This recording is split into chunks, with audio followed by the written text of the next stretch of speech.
ډیرو محترم مسلمانانو، نن یو اسان ترین او بهترین وظیفه راته ښایم ان شاء الله. د هر قسم حاجت دپاره، د هر قسم مسلې دپاره دا وظیفه ډیره زیاته مجربه او اسانه ده. الله لطیف. محترم مسلمانان، تاسو به ډیر وظایف کړي وي د حاجاتو دپاره، او لیکن نن چې کومه وظیفه ده د یو داسې عالم ذکر کړی محترم مسلمانانو چې هغه فرمایي چې دا وظیفه ډیره زیاته د برکت والا وظیفه ده او یو مجرب عمل دی د هر قسم حاجت دپاره، د هر قسم برکت دپاره، د پریشانو دپاره.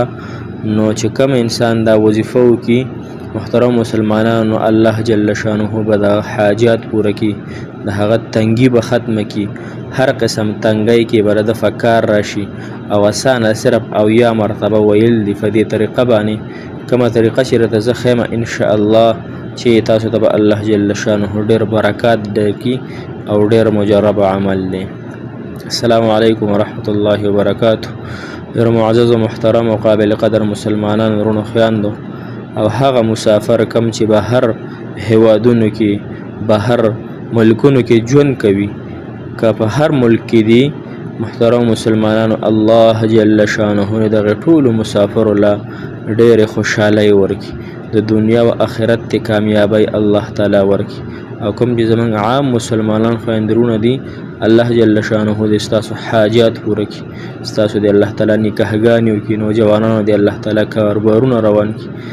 محترمو مولانا شاه عبدالغني رحمت الله علیه او بیا حضرت حاجی امداد الله رحمهم الله تعالی عنه دا وظیفه ذکر کړې ده چې کم انسان دا وظیفه پابندۍ سره کوي، صرف 100 پیرې او یا پیرې 70 مرتبه. نو محترم مسلمانانو، د دې د برکته به الله جل شانه د انسان ته لومبنۍ د رزق تنګسیا به له ده نه ختمه کړی شي. رزق پیژنئ که نه؟ رزق یوازې ډوډۍ، چیو، اوبو ته، مڼۍ ته نه وایي. رزق هر هغې نعمت ته وایي چې نن سبا ما تاسو سره موجود دی. ګوره، د اوبو نه واله تر د بنګلې پورې، د ښکلي بیبي نه واله او د ښکلي خاوند نه واله تر د ښکلي اولاده پورې او د ښکلي څیزونو د پورې، او دغه رنګې د دنیا چې څومره نعمتونه یې د هغو نه رزق دی. هر انسان سه الله جل شانه خپل رزق دنیا ته رالیږي، هغه چې څومره نصیب وي، څونه ساګانې وي، څونه اوبه وي، دا به تاسو له الله تعالی په بهترینه طریقه دله درکړي. نو نن سبا هر انسان سروالی بروالی ګرځي، څوک د رزق دپاره، او اکثریت د رزق مسلې وي، اکثریت د برکت کورونو کې نه وي، اکثریت کور کې جنگ جګړې وي، اکثریت مال او دولت لالچ کې او په تمه کې انسان خپل زندگی تیروي. هر انسان یوازې نه، د فطرت دی او د الله تعالی انسان کې ږدلی دی چې انسان یو بنګله جوړه کړي، نو د دا خواهش وي چې یو بنګله زه بل هم جوړه کړم، یو ګاډی ورسره وي، د دا خواهش وي چې یو ګاډی بل ځان له واخلم، یو بیبي شته دی، یو ښځه شته، نو دی دا خواهش کوي چې بل هم وکړم. نو دا خو الله تعالی اجازت ورکړی، فانکحوا ما طاب لکم من النساء مثنى ثلاث ورباع، دا خو د الله تعالی حکم دی.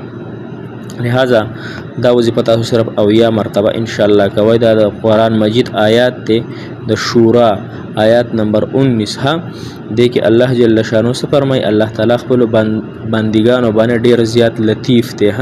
لطیف معنی ډېر مهربانه دی، چې چاته وغواړي روزي ورته ډېره زیاته فراخه کوي، او هغه صرف د قدرت او د غلبې والا ذات دی. دې معنی داره دی وظیفې.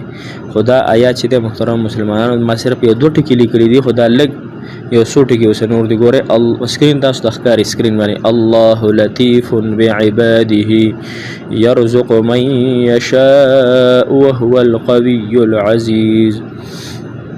الله لطيف بعباده يرزق من يشاء وهو القوي العزيز. دا وظیفه ده، دا او یا فیر روزانه وای.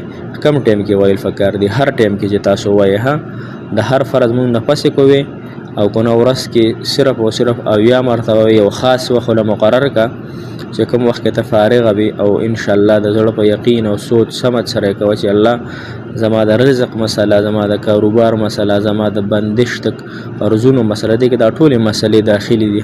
الله دا تخکلې طریقې سره حل کړه. الله ستا خزانه فراخ دي، ستا ذات حقيقي ذات دی، ستا صفات حقيقي دي. الله ما هغه زما د حاجات پوره کړي ان شاء الله. محترم مسلمانانو لږې ورځې پس په الله تعالی تاسو باندې دغه تنګي ختمه کړي، د رزق د قرضونو د خوراک د مطلب څومره دغه دي که نه د رزق مسلې دي هغه به الله تعالی ختمې کړي.